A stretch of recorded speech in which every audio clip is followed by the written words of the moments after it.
Porsche is such a beautiful product. It's easy to fall in love with. One of the many reasons they've been so successful is the romance.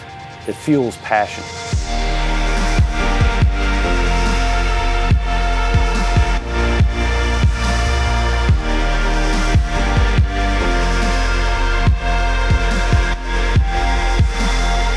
My name is Keith Martin, and I fix cars. I grew up around Volkswagens, and that translated very quickly into Porsche and other German cars, and I have made a career of what I love to do, fixing German cars. I was the kid that fixed the other kids' bicycles, so that translated to cars before I was driving. I had a hand-me-down 61 Volkswagen Bug that had serious needs, and I had it ready to go by the time I was ready to drive. Volkswagen had a magnificent ad campaign in the 60s and 70s where they would take a car and disassemble it and lay it out piece by piece by piece and photograph it. That just struck a chord with me. That has been my entire life. I can visualize, take things apart, put them back together. I was 19 years old, and I spotted this car in the weeds. And the weeds were grown up to the tops of the doors, and all I could see was the roof line. So I found the owner and bought the car for a ridiculous sum of money then, and carried it home. It was just flat worn out, and every aspect of it was just shot. It was a Flintstone car. You could see through the floorboard.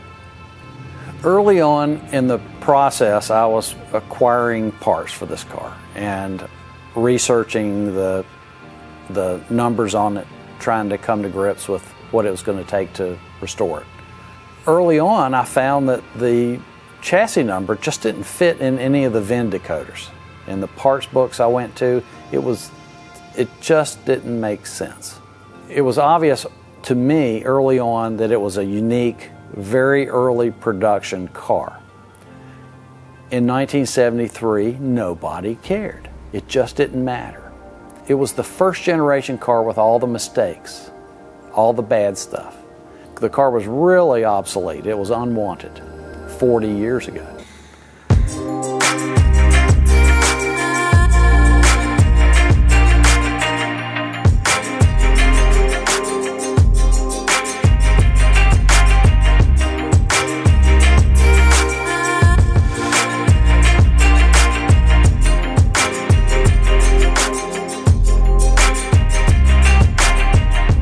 Anybody that would attempt a full restoration on a car like this is out of their mind.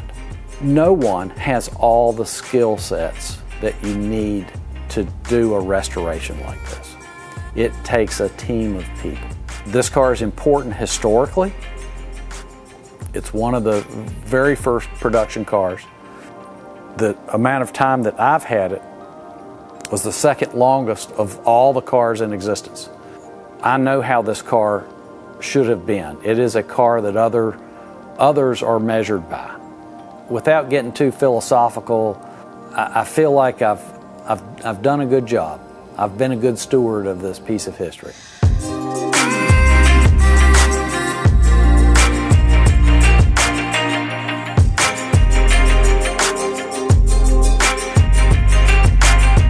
If you've got a special car, you need to take it to California and measure it out there. So I took it out there 2 years ago and won 2 shows with it. It's nice to have that in my pocket. You can't imagine how satisfying it is to drive this car.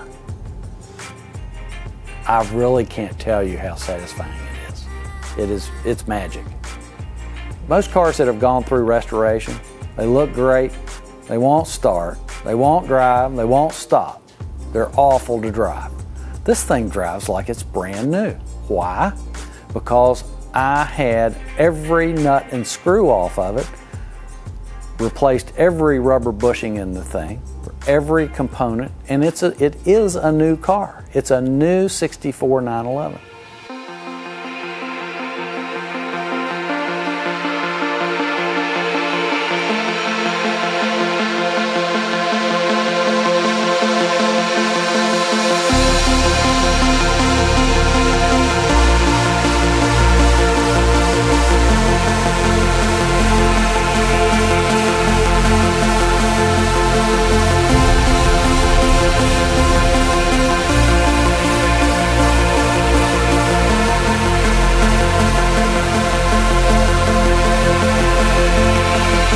I do not have a master plan for what happens next. So by default, yes, I'm just going to keep it and enjoy it and show it to folks when I have the opportunity, and an occasional show here or there. For the moment, I'll just preserve it, protect it, be a good steward of it, and work on the other 64 911 that I have.